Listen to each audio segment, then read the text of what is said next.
现在是上午的9点啊，现在又在车站了。今天又是要去医院的一天，所以一大早就出去了。今天车很满啊，车很满，所以就没有在车上拍，因为在车上拍其实是一个违反规则的一个行为啊，所以就没人的时候啊可以拍一拍，有人的就不拍了。这边是一个教堂啊，叫 San Francisco 教堂。今天看来是一个阴天啊，现在慢慢的转阴了啊，这是个好消息。这里它就是这种公共的这种儿童游乐区啊，就政府一般他们会在网站上写的啊，就是什么时候造一个这种新的一个儿童游乐区啊。我们那边是在一个海边的，他们这边就是在这个城市里面。现在到了啊，走了接近40分钟，现在是10点了，所以这一路还是挺长时间的啊。这个医院是这边的新大楼啊，我以前来看的时候，他们还是一个旧的大楼，这是新造的。现在就是等待排队啊，等待排队。老实说啊，这个医院的装修感觉还可以啊，这个新的医院，反正比过去的是要好很多啊，装修也是比较简单的那种。这医院人不多啊，今天因为也不是我看病，其实是帮孩子来看病啊。儿科看来人还是不是很多。总体来讲吧，这边排队呢，就是不会有那么多的人啊，然后也没有什么插队什么的，就大家还是比较守秩序的。今天这边是集市啊，还是挺热闹的，车都堵住了啊，感觉。周三这边是集市，这边就是茶店啊，不是茶店，是咖啡店。然后吃早餐什么的，但是感觉像那个以前我住在海南或者广东那边的早茶集市啊，就坐满了人，点个咖啡啊，吃点点心啊之类的，在这里面。看完医生，中午就在麦当劳解决了。这个麦当劳感觉卫生状况让人担心啊，全是垃圾也没人捡，主要这边的电费人工太贵了啊，所以他们的电风扇开的很大，但是它的空调是没开的啊。下午累个半死，哎呀，回到家里面，这个天实在太热了，现在都已经是8点多了啊，才开始没太阳，然后带孩子门口玩一会儿。前面那个医院本来想录点就是医生检查的一些内容，但是那个医生他不愿意啊，后来那我们就不录了。因为其实在室外的话，一般你怎么拍都没问题，在室内的话还是要征求就是拍摄者的同意啊，一般如果别人不愿意拍，那么也就没问题的。有些医院啊，之前其他的我去看病的那家医院，就是医生是同意的啊，所以我就经常会拍一点。关于这个医院啊，我觉得还是你说一点吧，作为那个妈妈是吧？小孩的这个，你可以说说，你觉得那个医院怎么样？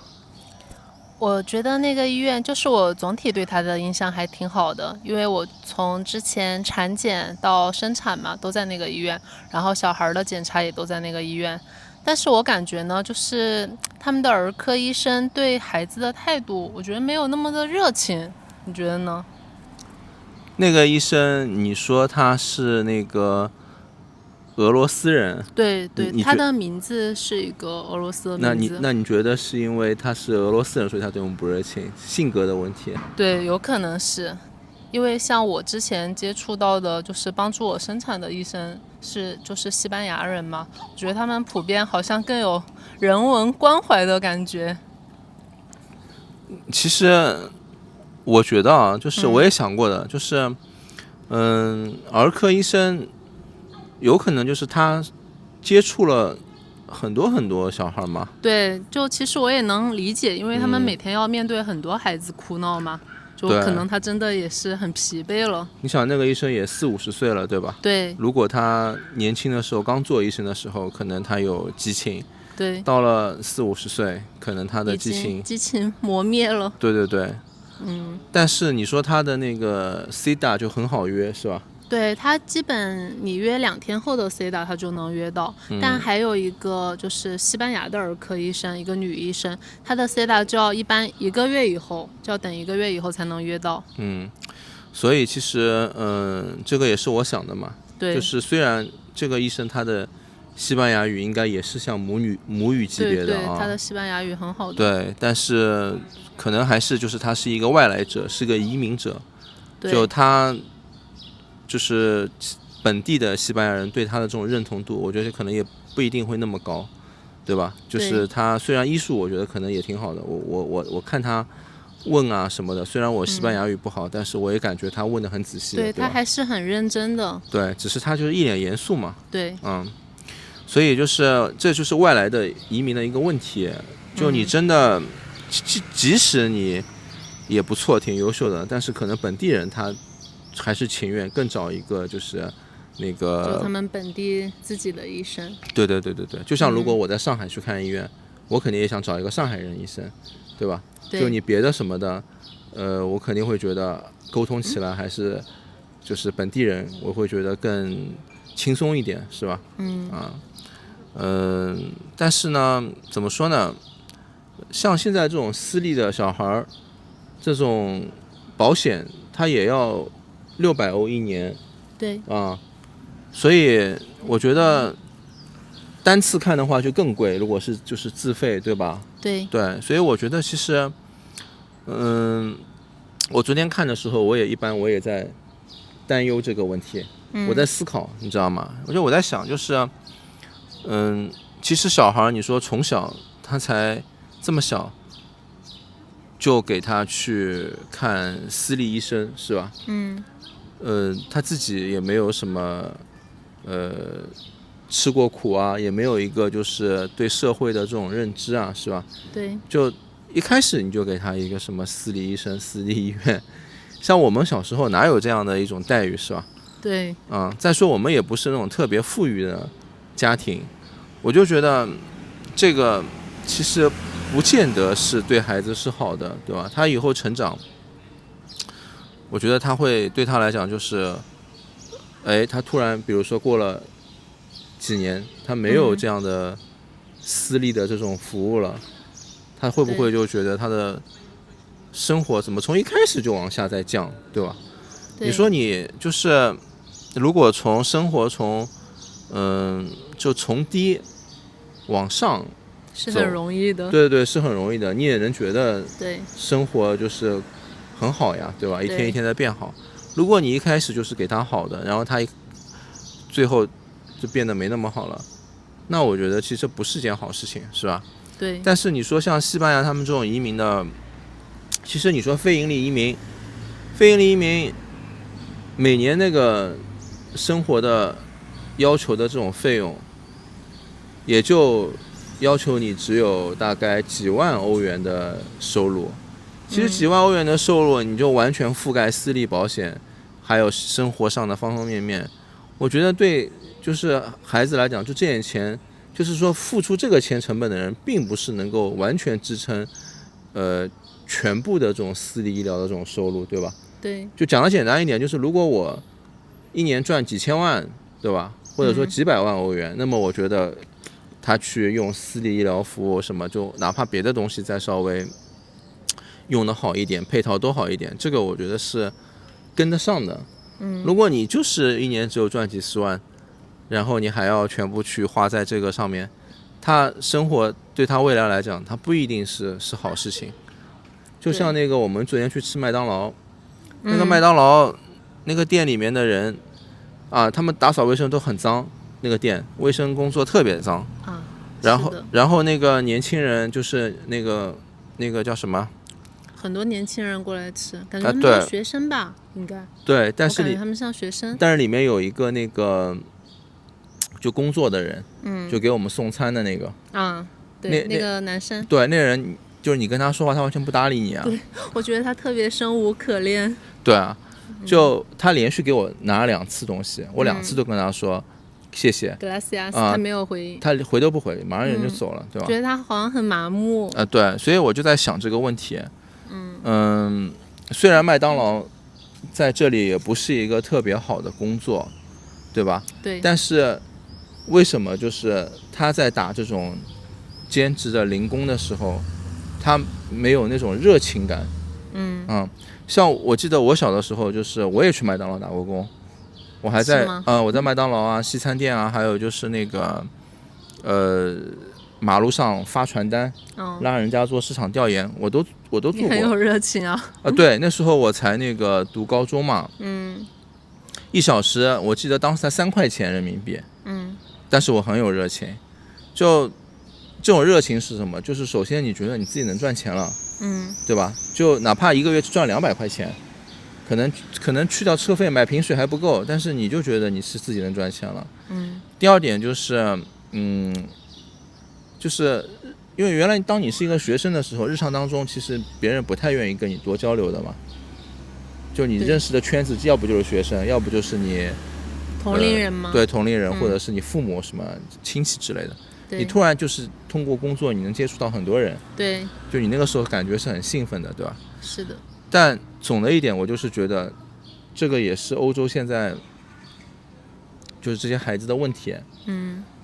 就他的起点一开始就不错，对吧？对。就他看病，比如说他公立医院不要钱啊，小孩从小的教育都是很比较快乐的，比较快乐啊，没有什么压力的，没有什么压力。对。但是你说父母赚了这点钱，你要想就是说维持生活是没问题，你要带他出去再比如说带这个孩子再跑到比如说亚洲去玩，那也要在这边是要有一定经济实力的，对，就一般普通人这边的收入的人达不到，对吧？对。那么他就生活在这个很小的范围里面，他不了解世界上有很多地方可能生活的还没他好，然后叫他突然去麦当劳打工了，做个兼职了，他就各种不愉快。对，各种不愉快其实对他成长的这种我觉得就不是很好的事情，对吧？确实。所以就是像我们小孩也是的，我觉得如果他从小就是多经历一点，对吧？你说你多去别的地方看一看，是吧？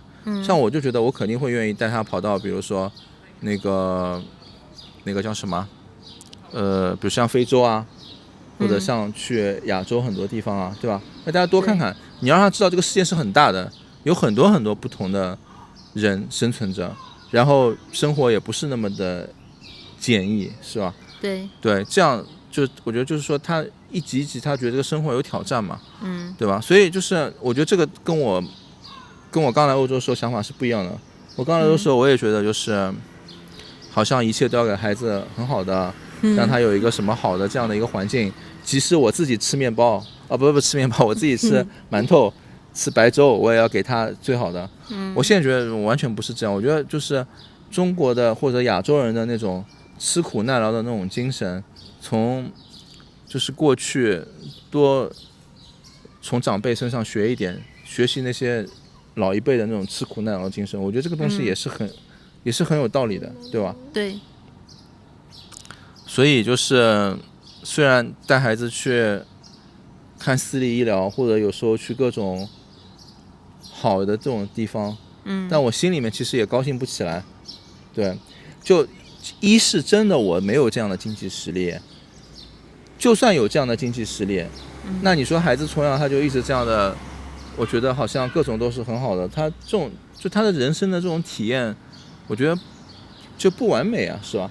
就你看个电影，你说你也是要恐怖片、喜剧片、什么爱情片、动作片，你都看看，你觉得有意思。你老看一个完美世界的童话那样的电影，你也觉得很没劲，是吧？确实。你说下一次带他就不要去那家医院了，对吗？对，我想带他去，就是你之前看病的那家医院，虽然为什么？远一点。为什么呢？就上次你去看病的时候，我看到儿科就正好在旁边嘛，然后我感觉里面的氛围很好，就它有很多小孩玩乐的设施，然后那里面的医生好像也基本都是西班牙人，是吧？对，那个医院叫 HLA 集团，圣卡洛斯，对，你去的那一家，对，那个医院就是我一开始我去那些医院，我觉得他们就怎么说，好像破破烂烂的哦，就几栋小房子啊。对，它的设施不是最先进的，就它也比较老了那个医院。对，但是我在里面我就看到，我发现一个问题，就那里面很少有外国人，对，基本都是西班牙本地人去看的。对，然后我们昨天去的那个医院里面，好像很多都是外国人，什么俄罗斯人啊或英国人啊。他的就是客户还有医生很多都是外国人。对，但就是昨天去那个医院，好像很多人就前台都能说英语的。对，但是我去的那个医院，他前台是不能说英语的。是的。而且就是昨天去那个医院，他好像立刻叫你付钱结账什么的，就立马就像在中国一样，你直接去了就要开始要付钱，先买票再上车，是吧？对，我之前那个医院跑进去就直接叫你先看，是吧？对，他都没有让你先付钱。对，出来他才说啊，你账单是多少什么什么的。对，所以我觉得就是那个医院虽然小，但是他可能就感觉还是更有人情味的那种感觉。对，他好像还是更本土化的那种医院哦，感觉。好吧，那我觉得今天就先分享到这里。下次再给大家介绍一下西班牙的一些生活吧，欧洲的一些生活。最近有一些朋友问我那个加拿大移民和西班牙法国非盈利的事情啊，回头我也把这个加拿大的移民还有就是法国的非盈利的做一些视频吧啊，给大家一些参考啊，因为我也确实了解的还是挺多的。好，谢谢大家。